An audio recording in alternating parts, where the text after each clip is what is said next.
కర్కాటక రాశి ఆదాయం 14, ఖర్చు 2. ఈ రాశి వారికి అష్టమ శని నడుస్తున్నది.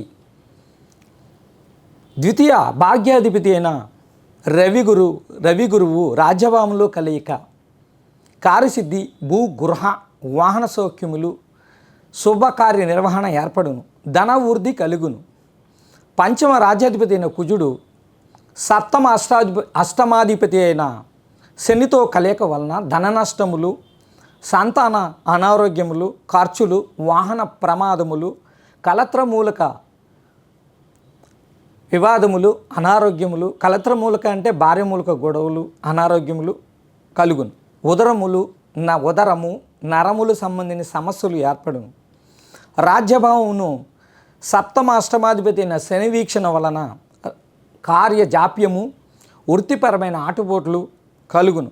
చతుర్థ లాభాధిపతి అయిన శుక్రుడు మీనక్షేత్రంలో భాగ్యస్థితిలో ఉండటం వలన మంచి సౌఖ్యములు కలుగును. భూమి, గృహము, వాహనము, ధనయోగములు కలుగును. అంటే శుక్రుడు స్వక్షేత్ర స్థితి అంటే మీన రాశిలో ఉన్నాడు. దానివల్ల తీర్థయాత్రలు, దైవదర్శనములు కలుగును. శుభకార్య నిర్వహణ కూడా జరుగును. గృహంలో సంతోషకరమైన వార్తలు వినుట, ఆహ్లాదకరమైన వాతావరణం ఏర్పడును. తృతీయ కేతు వలన సోదర అనుకూలత ఏర్పడును. ఈ రాశివారు అష్టమ శని దోష నివారణకు తిల తైలాభిషేకములు, శ్రీ సుబ్రహ్మణ్య స్వామికి పాలాభిషేకములు, ఆవు పాలతో అభిషేకములు, కుజిశనుల జపము చేడు ద్వారా ఉపశమనం జరుగును. చేడు ద్వారా ఉపశమనం జరుగును.